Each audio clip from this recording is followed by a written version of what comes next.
Naalala mo pa ba ang panahon na kahit magdamag kang maglakad, mag-akyat baba sa hagdan, o tumulong sa bukid? Parang wala lang sa katawan mo. Ngayon baka napapansin mo, mabilis ka nang mapagod. Mas madalas sumasakit ang kasukasuan at parang hindi na kasing kinis o sigla ang balat mo tulad dati. Pero paano kung sabihin ko sa'yo na may mga simpleng inumin na pwedeng magpabagal sa pagtanda at ibalik ang lakas at sigla mo? Hindi ito mamahaling gamot, hindi ito komplikadong treatment, kundi mga inumin na kayang bilhin kahit sa karinderya, palengke o tindahan sa kanto. Kaya kung gusto mong maramdaman ulit ang dating lakas mo at magmukhang mas bata kaysa sa tunay mong edad, manatili ka rito dahil ibabahagi ko ang 5 inumin na pwedeng maging sikreto ng mas mahaba at mas masiglang buhay. Maraming seniors ang nag-aakala na kapag lampas 70 ka na, wala nang masyadong magagawa para pigilan ang pagtanda. Pero hindi iyon totoo.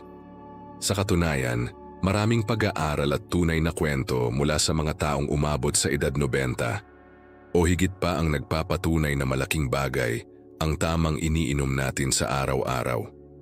Kasi isipin mo, halos 60 hanggang 70% ng katawan natin ay gawa sa tubig. Ibig sabihin, kung anong ilalagay mo sa loob, iyon din ang magiging epekto sa hitsura, lakas, at pakiramdam mo. Kaya unahin natin ang pinaka-basic pero madalas nakakalimutan ng marami, malinis na tubig. Maaaring iniisip mo, araw-araw naman akong umiinom ng tubig. Pero tanungin mo ang sarili mo, sapat ba talaga? Marami kasing seniors ang umiinom lang kapag nauuhaw na at sa edad natin, minsan huli na bago dumating ang uhaw. Ang kakulangan sa tubig ay nagdudulot ng panghihina, pananakit ng ulo, panunuyo ng balat, at minsan, pagkalito. Kapag sanay kang uminom ng 8 hanggang 10 baso ng tubig araw-araw, para kang nagbibigay ng maintenance service sa katawan mo. Nakakatulong ito para manatiling malinaw ang isip, maganda ang sirkulasyon, at makinis ang balat. May kilala pa nga akong lolo sa Nueva Ecija na araw-araw naglalakad papunta sa poso para kumuha ng tubig. At sabi niya, iyon daw ang dahilan kung bakit kahit 80 na siya, malakas pa rin mag-araro. Pangalawa, green tea o tsaang berde. Alam mo bang sa Japan, isa ito sa mga sikreto ng mga taong umaabot sa edad 100 pataas? Mayaman ito sa catechins, isang klase ng antioxidant na tumutulong maglinis ng toxins at protektahan ang cells mula sa pagkasira. Kapag regular kang umiinom nito, mas bumabagal ang pagtanda ng balat at mas bumubuti ang kalusugan ng puso. Bonus pa, nakakatulong ito sa metabolism, kaya hindi agad bumibigat ang timbang. Pero ang pinakamahalaga, magaan ito sa tiyan at ligtas kahit sa may edad na. May isang lola sa Baguio na araw-araw gumagawa ng green tea sa umaga at sabi niya, iyon daw ang nagpapalakas sa kanya para maglakad papunta sa palengke kahit malamig ang panahon. Pangatlo, salabat o luya-tea. Maraming matatanda ang may reklamo tungkol sa naninigas na tuhod o namamanhid na kamay at paa. Ang luya ay kilala bilang natural na anti-inflammatory. Ibig sabihin nakakapagpabawas ito ng pamamaga sa katawan. Bukod pa rito, pinapaganda nito ang daloy ng dugo. Kaya mas maraming oxygen at sustansya ang naihahatid sa mga cells. Kapag mas maayos ang daloy ng dugo, mas sariwa ang pakiramdam, mas magaan ang kilos, at mas maganda ang kutis. May kakilala akong mga awit sa isang baryo na kahit 75 na, hindi kumakanta ng walang isang tasa ng mainit na salabat muna. Sabi niya, hindi lang daw nito pinapainit ang lalamunan niya kundi pati buong katawan. Pero bago ka magmadaling maghanda ng mga inumin na ito, tandaan mo, hindi sapat na paminsan-minsan lang ito iniinom. Katulad ng kahit anong healthy habit, consistency ang susi. Hindi ito magic na bukas ay babata ka agad. Pero kapag ginawa mo itong parte ng iyong araw-araw na routine, makikita mo ang pagbabago. Mapapansin mo na mas magaan gumising, mas malinaw mag-isip, at mas magaan sa katawan ang bawat galaw. Ngayon baka tinatanong mo sa sarili mo, Kung simpleng tubig, tsa at salabat lang pala, bakit hindi lahat ng seniors ay mukhang bata? Ang sagot, dahil hindi lahat ay may disiplina at kaalaman para gawin itong tuloy-tuloy. Marami ang mas gusto pa rin ng matatamis na soft drinks o matatapang na kape na walang tigil kahit alam nilang masama sa kalusugan kapag sobra. Pero ikaw, ngayon pa lang, may pagkakataon ka ng pumili kung ano ang mas makakabuti para sa iyo. Kandi ang maganda pa, lahat ng inumin na ito ay abot kaya at madaling hanapin. Hindi mo kailangan ng mamahaling supplement na galing abroad. Pwede mong simulan sa simpleng pagbili ng tsaa sa palengke o pagtanim ng luya sa bakuran. Isipin mo, hindi lang ito tipid, kundi siguradong sariwa at ligtas pa. Sa susunod na bahagi ng ating usapan, ibabahagi ko pa ang 2 natitirang inumin na siguradong magugustuhan mo. Isa rito ay kilala mo na pero hindi mo alam na napakalakas ng epekto sa pagpapabata ng katawan. At yung isa naman, baka ngayon mo palang maririnig, pero kapag sinubukan mo, baka ito ang maging paborito mo sa lahat. Kaya huwag kang bibitaw. Kung gusto mo talagang bumata ang pakiramdam mo at manatiling masigla, tandaan, nasa kamay mo ang desisyon. Ang bawat lagok ng tamang inumin ay isang hakbang papunta sa mas malusog na kinabukasan. Kung nandito ka pa, comment inom para bata sa baba para alam kong kasama pa rin kita sa ating kwentuhan. Kung sa nakaraang bahagi ay napag-usapan natin ang tubig, green tea at salabat, ngayong bahagi naman, ibubunyag ko sa iyo ang 2 pang inumin na siguradong magpapasigla sa katawan mo at magpapabagal sa pagtanda. At ang maganda rito, isa sa kanila ay malamang iniinom mo na, pero baka hindi mo alam ang buong kapangyarihan nito sa kalusugan mo. Ang isa naman, medyo kakaiba, pero siguradong magugustuhan mo kapag nasubukan mo. Kaya kung seryoso ka talagang gustong maramdaman na parang bumata ng ilang taon, makinig ka ng mabuti. Unahin natin ang inumin na kilala na ng lahat, gatas. O simpleng gatas lang pero huwag mo itong maliitin. Sa edad nating lampas 70, isa sa pinakamalaking problema ay ang paghina ng buto. Ito ang dahilan kung bakit maraming seniors ang madaling madapa at mabalian. Ang gatas, lalo na yung low-fat o non-fat, ay mayaman sa calcium at vitamin D na parehong mahalaga para mapanatiling matibay ang ating buto at ngipin. Bukod pa rito, ang proteinang taglay ng gatas ay tumutulong sa pagpapanatili ng muscle mass. Kapag kasi nawalan tayo ng masyadong maraming muscle, mas mabilis tayong manghina, mawalan ng balanse, at magkasakit. Isipin mo na lang ang katawan mo bilang isang bahay. Ang mga buto mo ang haligi at ang mga kalamnan ang dingding at bubong. Kapag matibay ang haligi at dingding, kahit ilang taon ang lumipas, matatag pa rin ang bahay. Pero kapag pinabayaan, madaling gumuho. May kilala pa akong lola sa Batangas na araw-araw umiinom ng 1 baso ng gatas bago matulog. Sabi niya, mas magaan daw ang tulog niya at mas maganda ang gising kinabukasan. Ang gatas kasi ay may tryptophan, isang amino acid na tumutulong magpahinga at mag-relax ang katawan, kaya mas maayos ang tulog. Pero syempre, hindi lahat ay mahilig o pwedeng uminom ng gatas dahil sa lactose intolerance.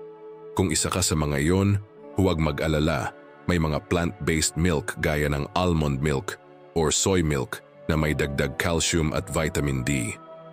Ang mahalaga, natutugunan mo ang pangangailangan ng katawan mo sa mga sustansyang makakapagpatibay sa buto at magpapanatili ng sigla. Ngayon para naman sa inuming medyo hindi ganoon kakilala pero napakalakas ng epekto, kilalanin mo ang kombucha. Baka ngayon mo lang narinig ang pangalan na ito. Pero sa ibang bansa, matagal na itong sikat bilang isang health drink. Ang kombucha ay fermented tea na may natural probiotics. Ibig sabihin, may mga good bacteria ito na tumutulong sa digestion at nagpapalakas ng immune system. At alam mo ba, kapag maayos ang iyong tiyan at bituka, mas mabilis ring naa-absorb ng katawan mo ang mga bitamina at mineral mula sa pagkain at inumin na iniinom mo. Baka tanungin mo, bakit mahalaga ang probiotics para bumata? Simple lang, karamihan ng inflammation sa katawan ay nagsisimula sa hindi maayos na digestion.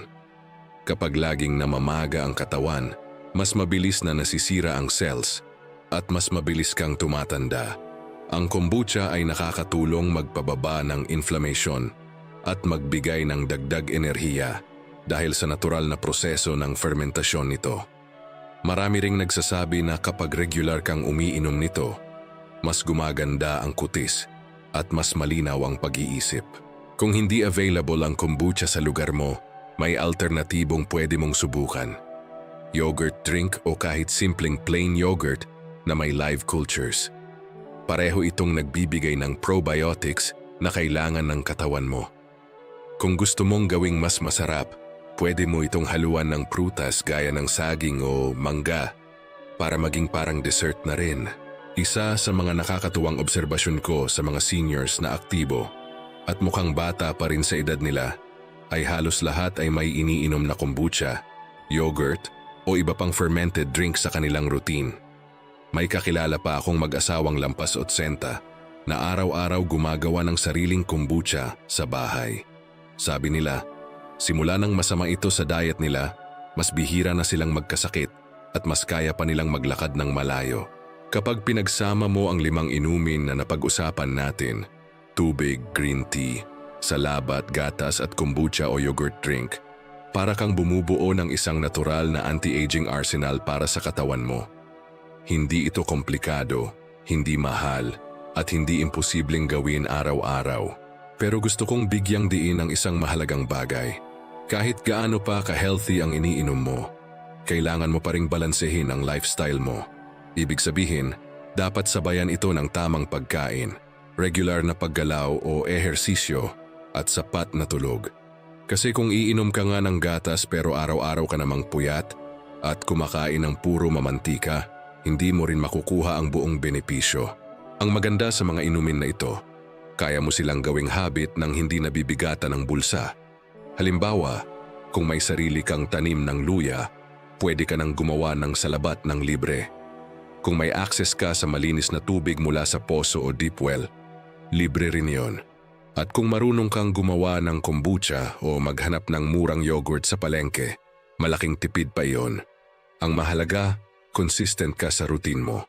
Ngayon baka iniisip mo, paano ko sisimulan? Simple lang, pumili ka muna ng 1 o 2 inumin mula sa listahan at idagdag mo sa araw-araw. Kapag nasanay ka na, idagdag mo pa ang iba. Huwag mong pilitin lahat agad kung hindi mo kaya, kasi mas mahalaga ang sustainability kaysa biglaan. Bago tayo lumipat sa huling bahagi ng ating kwentuhan, gusto kong ipaalala sa iyo na ang pagtanda ay hindi dahilan para mawalan ka ng pag-asa. Maraming seniors ngayon ang mas malakas pa kaysa sa mga mas bata dahil lang sa tamang disiplina sa kalusugan. At tandaan, hindi mo kailangang maghintay ng New Year o espesyal na okasyon para magsimula. Ngayon na ang pinakamagandang oras para simulan ang pagbabalik ng sigla mo. Sa susunod na bahagi, bibigyan kita ng isang simpleng step-by-step routine kung paano mo maisasama ang mga inumin na ito sa araw-araw mo nang hindi ka nahihirapan. Ipapakita ko rin sa iyo kung paano gawing mas masarap at exciting ang bawat lagok para hindi ka magsawa. Kung nandito ka pa, comment sigla sa inom sa baba para alam kong kasama pa rin kita sa ating usapan. Alam mo ba na kahit alam na natin kung ano ang mga tamang iniinom para sa kalusugan, marami pa ring seniors ang hindi sumusunod dahil sa isang simpleng dahilan. Hindi nila alam kung paano ito gagawing parte ng araw-araw na routine. Maraming beses ko nang narinig ang mga salitang, "Maganda nga yan pero nakakalimutan ko" o "nakakatamad minsan." Kaya sa bahaging ito, hindi lang natin uulitin kung ano ang mga inumin, kundi gagabayan din kita kung paano ito maisasama sa araw-araw ng hindi mo namamalayan. At kapag nasanay ka na, para ka na ring may personal na anti-aging habit na kusa na lang gumagana. Una sa lahat, gusto kong balikan ang 5 inumin na nabanggit na natin. Malinis na tubig, green tea, salabat, gatas, at kombucha o yogurt drink. Maaaring iniisip mo, paano ko naman iinom ng lahat yan sa isang araw? Ang totoo, hindi mo naman kailangang pilitin na sabay-sabay silang inumin sa isang upuan. Mas maganda kung pag-iibahin mo ang oras at paraan ng pag-inom para masulit ng katawan mo ang sustansya mula sa bawat isa. Halimbawa, paggising mo sa umaga, gawin mo ng habit ang pag-inom ng isang baso ng maligamgam na tubig. Bakit maligamgam? Dahil mas mabilis itong tinatanggap ng katawan at nakakatulong mag-activate ng digestion pagkatapos ng mahabang tulog. Habang hinihintay mong gumising ang katawan mo, pwede mong sabayan ng ilang minutong stretching para mas maganda ang daloy ng dugo. Pagdating ng mid-morning, dun mo pwedeng ipasok ang green tea. Isipin mo na lang habang nakaupo ka sa terrace o sa may bintana, humihigop ka ng mainit na tsaa habang pinapanood ang paligid. Hindi lang nito pinapakalma ang isip mo, kundi binibigyan din ng panibagong sigla ang katawan para sa natitirang oras ng umaga. Kung tanghali na at medyo mabigat ang kinain mo, pwede mong inumin ang salabat. Nakakatulong ito para magaan sa tiyan at bawasan ang kabag o bloating. At kung malamig ang panahon o maulan, mas masarap ang sensasyon ng init na galing sa luya. May kilala akong senior na ginagawa itong parang ritual. Pagkatapos ng tanghalian, isang tasa ng salabat at kaunting pahinga bago bumalik sa gawain. Sa hapon o bago maghapunan, magandang pagkakataon para uminom ng kombucha o yogurt drink. Hindi lang nito tinutulungan ang tiyan mo na magproseso ng pagkain, kundi pinapalakas din nito ang immune system. Kapag maayos ang iyong digestion, mas magaan ang pakiramdam mo sa gabi at mas maganda ang tulog. Kung wala kang kombucha, kahit simpleng plain yogurt na may prutas ay pwede na. Bago matulog, isang baso ng gatas ang magbibigay sa iyo ng calcium, vitamin D, at tryptophan na tutulong magpahinga ang katawan. Maraming seniors ang sinasabi na kapag uminom sila ng gatas bago matulog, mas mahimbing at mas refreshed sila sa paggising. Kung mapapansin mo, simple lang ang routine na ito pero kumpleto na ang 5 inumin sa loob ng isang araw. At hindi mo kailangang gumastos ng malaki para dito. Ang kailangan lang ay ang disiplina na sundan ito araw-araw hanggang sa maging automatic na sayo. Pero paano kung may araw na hindi mo magawa ang lahat? Huwag mong isipin na bigo ka na agad. Ang mahalaga, bumalik ka sa routine sa susunod na araw. Walang perpektong tao at minsan may mga pagkakataon na hindi natin magagawa ang lahat ng plano natin. Pero tandaan, mas mabuti nang gawin mo kahit ilan kaysa wala kang gawin. Ngayon gusto kong magbigay ng ilang tips para mas madaling maalala at ma-enjoy ang pag-inom ng mga ito. Una, gawing masaya ang experience. Pwede kang gumamit ng magaganda at makukulay na tasa o baso para mas maengganyo kang uminom. May kilala akong lolo na may paboritong tasa na ginagamit lang niya para sa green tea. At dahil doon, mas excited siya tuwing oras na ng tsaa. Pangalawa, isama ang pamilya o kaibigan sa routine mo.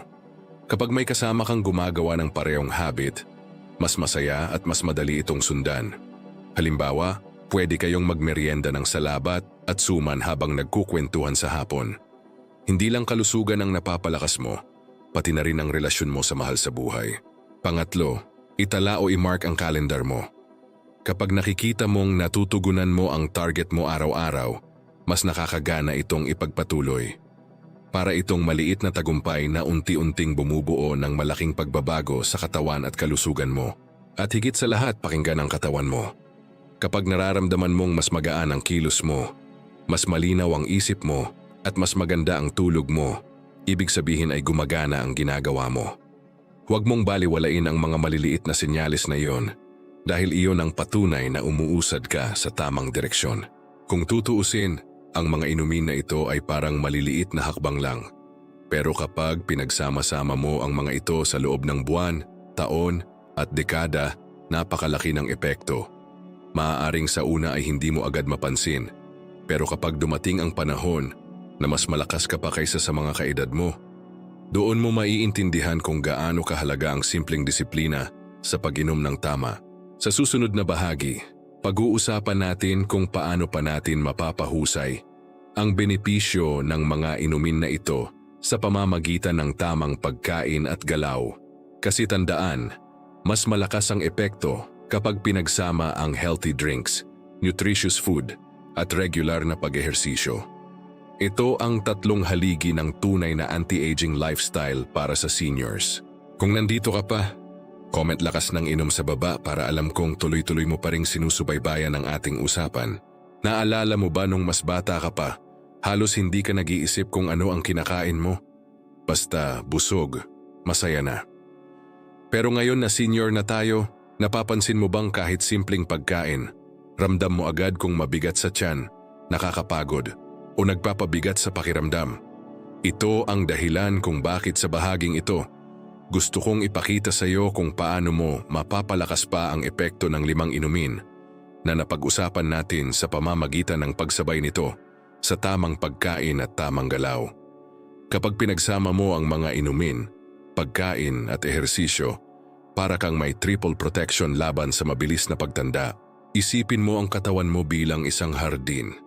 Ang mga inumin ay parang tubig at pataba, pero kung puro pataba at tubig lang, walang silbi kung wala kang tanim. Ang pagkain ang nagsisilbing binhi na tutubuan ng kalusugan mo, at ang galaw o ehersisyo ang nagsisilbing araw na nagbibigay buhay sa lahat. Kaya kung gusto mo talagang maramdaman ang buong bisa ng tubig, green tea, salabat, gatas, at kombucha o yogurt drink, kailangan mong tiyakin na ang mga kinakain mo ay tumutulong din sa kanilang gawain. Halimbawa, kung umiinom ka ng gatas para sa matibay na buto, mas lalakas ang epekto nito kapag sinabayan mo ng pagkain na mayaman din sa calcium tulad ng malunggay, pechay o dilis.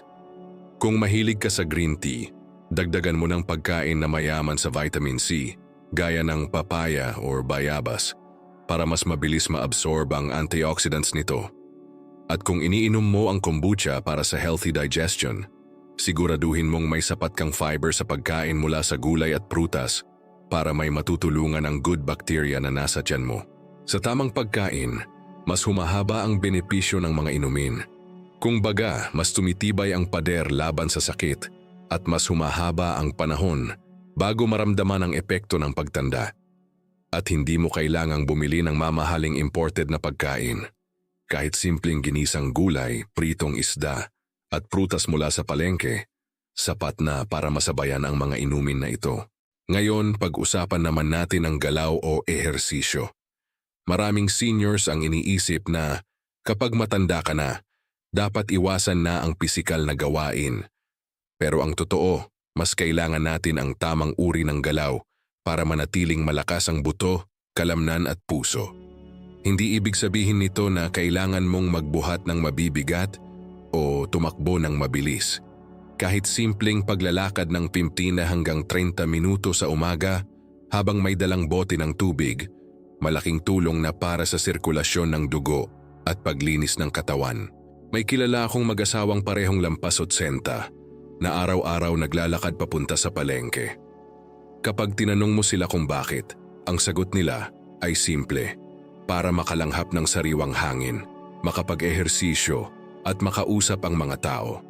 Hindi lang pisikal na kalusugan ang napapalakas, pati mental at emosyonal na aspeto.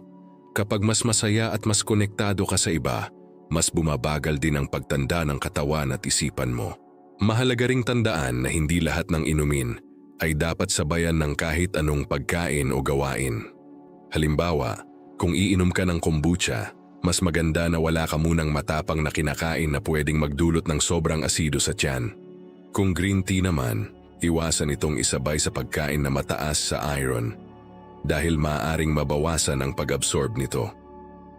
Ang mga simpleng kaalaman na ganito ay nakakadagdag sa pagiging epektibo ng routine mo.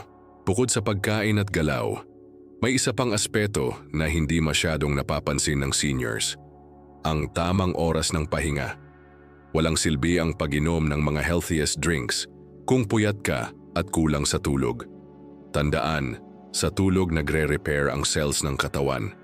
Kung kulang ka rito, kahit gaano ka pa ka-consistent sa pag-inom ng gatas or green tea, hindi mo makikita ang buong resulta. Kaya siguraduhin na mayroon kang 7 hanggang 8 oras na tulog gabi-gabi. At kung maaari, may routine ka rin bago matulog tulad ng pag-inom ng mainit na gatas o salabat para makapag-relax. Gusto ko ring i-share sa iyo ang isang simpleng tip na natutunan ko mula sa isang lola sa Ilocos na kilala sa kanilang barangay dahil sa lakas at sigla kahit 92 years old na siya. Sabi niya, ang sikreto raw ay hindi lang basta iniinom ang healthy drinks, kundi iniinom ito ng may pasasalamat at tamang mindset. Kapag iniisip mo na makakabuti ito sa katawan mo, mas nagiging magaan ang loob mo at mas na-absorb ng katawan ang benepisyo. May scientific basis ito. Kapag relaxed at positive ang utak mo habang kumakain o umiinom, mas maganda ang digestion at nutrient absorption. Sa puntong ito, malinaw na ang pag-inom ng mga nakakapagpabata na inumin ay hindi hiwalay sa kabuuang lifestyle mo. Kung gusto mong bumata ang katawan mo, kailangan mong isipin ang bawat aspeto. Iniinom mo, kinakain mo, ginagalaw mo, at pahinga mo. Parang orkestra ito na kapag lahat ng bahagi ay sabay-sabay tumutugtog, mas maganda ang tunog at mas mahaba ang kanta. Sa susunod at huling bahagi, pagsasama-samahin natin ang lahat ng napag-usapan at bibigyan kita ng pangmatagalang plano para mapanatili ang routine na ito hanggang sa susunod na mga taon. Ipapakita ko sa iyo kung paano gawing exciting at rewarding ang bawat araw na may ganitong habit para hindi mo maramdaman na parang trabaho lang ito. Kung nandito ka pa, comment bata sa sigla sa baba para alam kong kasama pa rin kita hanggang sa dulo ng ating usapan. Kung sasabihin ko sa iyo na ang susi para manatiling bata ang katawan at masigla ang pakiramdam mo ay hindi lang basta iniinom, kundi ang buong paraan ng pag-aalaga mo sa sarili mo. Maniniwala ka ba? Sa dami ng tips at payo na maririnig mo, madali kang malito kung alin ba talaga ang uunahin. Pero sa nakaraang mga bahagi ng usapan natin, malinaw na nakita mo na kapag sinimulan mo ang tamang mga inumin, sinabayan ng maayos na pagkain, regular na galaw at sapat na pahinga, para kang bumuo ng isang proteksyon laban sa mabilis na pagtanda. At ngayong nasa huling bahagi tayo, gagawin nating mas malinaw at simple ang plano mo para magawa mo ito araw-araw ng walang kahirap-hirap. Balikan natin sandali ang 5 inumin na pinag-usapan natin. Malinis na tubig, green tea, salabat, gatas, at kombucha o yogurt drink. Lahat sila may kanya-kanyang espesyal na papel sa katawan. Ang tubig ang nagbibigay buhay sa bawat cell at nag-aalis ng toxins. Ang green tea ay parang shield laban sa free radicals na sumisira sa ating cells. Ang salabat ay nagbubukas ng daluyan ng dugo at nagpapainit ng katawan para maging mas aktibo tayo. Ang gatas ay nagpapalakas ng buto at kalamnan para maiwasan ang panghihina. At ang kombucha o yogurt drink ay nag-aalaga sa ating tiyan para maayos ang digestion at mas lumakas ang resistensya. Pero paano mo ba mapapanatili ito hanggang sa susunod na mga taon? Kahit abala ka o kahit may mga araw na parang tinatamad ka. Ang sikreto ay gawing bahagi ng iyong lifestyle, hindi lang pansamantalang proyekto. Kung gagawin mo itong parang obligasyon, mauubos ka rin ng gana. Pero kung gagawin mo itong parang natural na parte ng araw mo, halos hindi mo na mapapansin na ginagawa mo pala ito. Una, gawing masaya at personal ang routine mo. Halimbawa, pumili ng tasa para sa green tea na talagang gusto mo ang disenyo. Gumamit ng baso para sa tubig na malaki at may markang gabay para makita mo kung gaano na karami ang nainom mo sa maghapon. Bumili ng maliit na thermos para sa salabat para kahit lumabas ka, dala mo pa rin ito. Ang mga maliliit na bagay na ito ay parang paalala na alagaan ang sarili mo. Pangalawa, huwag mong gawing boring. Halimbawa, kung sawa ka na sa plain na green tea, magdagdag ng kaunting kalamansi para sa bagong lasa at dagdag vitamin C. Kung gusto mo ng salabat pero medyo maanghang, pwede mong dagdagan ng kaunting honey para mas matamis at mas madaling inumin. Ang kombucha naman, pwedeng haluan ng prutas para mas refreshing. Sa pamamagitan ng maliliit na pagbabago, mas tatagal ang routine mo dahil hindi ka madaling magsasawa. Pangatlo, ituring itong investment sa hinaharap mo. Ang bawat baso ng tubig, bawat lagok ng tsaa, at bawat kutsarang yogurt ay parang maliit na ipon para sa kalusugan mo sa mga darating na taon. Kapag naisip mo na ang ginagawa mo ngayon ay para mas makasama mo pa ang mga mahal mo sa buhay, sa mas mahaba pang panahon, mas lalakas ang loob mong ipagpatuloy ito. May mga kilala kong seniors na gumagawa ng checklist sa araw-araw. Hindi para mag-pressure sa sarili, kundi para maging paalala lang. Nakasulat doon, tubig, green tea, salabat, gatas, kombucha, yogurt. Kapag natapos nila ang araw na kompleto ang 5 inumin, masarap sa pakiramdam at may sense of accomplishment. At alam mo ba ang pinakamahalaga? Ibahagi mo ang journey mo sa iba. Hindi mo kailangang maging social media influencer para mag-inspire ng tao. Kahit simpleng kwento sa kapitbahay o kamag-anak na, "Uy, alam mo ba na simula nung araw-araw akong umiinom ng green tea, mas magaan na ang pakiramdam ko?" Ay pwedeng mag-udyok sa kanila na subukan din. Kapag mas marami ang gumagawa nito sa paligid mo, mas nagiging madali at mas masaya ang proseso. Ngayon gusto kong bigyan ka ng simpleng pangmatagalang plano. Sa unang linggo, pumili ka ng 2 inumin mula sa listahan at gawin mo ito araw-araw. Sa ikalawang linggo, idagdag mo ang isa pa. Sa ikatlong linggo, idagdag mo pa ang isa. Hanggang sa dumating ang panahon na lahat ng 5 ay bahagi na ng araw mo. Hindi mo kailangang madaliin, ang mahalaga ay tuloy-tuloy. Kasabay nito, patuloy mong i-a-adjust ang pagkain mo para masumayon sa mga inumin. Kung green tea ang iniinom mo, magdagdag ka ng prutas na mataas sa vitamin C. Kung kombucha o yogurt drink naman, magdagdag ng fiber mula sa gulay at prutas. At higit sa lahat, huwag kalimutang kumilos kahit kaunti bawat araw, maglakad, mag-inat o mag-garden. Sa huli, ang mga inumin na ito ay hindi magic potion na biglang magpapatigil ng oras. Pero kapag pinagsama mo ang tama at consistent na pag-inom, maayos na pagkain, sapat na galaw at tamang pahinga, makikita mo na mas mabagal ang pagtanda, mas magaan ang pakiramdam, at mas masigla ang katawan. At ang pinakamagandang bahagi nito, nagagawa mo ito nang hindi gumagastos ng malaki at hindi nangangailangan ng komplikadong proseso. Kung susundin mo ang planong ito, darating ang panahon na magugulat ka na lang sa mga taong magsasabi, parang hindi ka tumatanda. At hindi lang iyon sa itsura mo makikita, kundi pati sa lakas mo, sa ngiti mo, at sa paraan ng paggalaw mo. Kaya simula ngayon, piliin mo ang magpapasigla sa'yo. Piliin mo ang magbibigay sa'yo ng lakas para gumising araw-araw na may gana. Piliin mo ang mga inumin na hindi lang magpapababa ng edad mo sa paningin ng iba, kundi magbibigay sa'yo ng mas mahabang panahon para mahalin at alagaan ang sarili mo at ang mga mahal mo sa buhay. Kung nandito ka pa, comment inom ng sigla sa baba para alam kong nakarating ka hanggang sa dulo ng ating usapan at handa ka ng simulan ang mas masigla at mas batang bersyon ng sarili mo.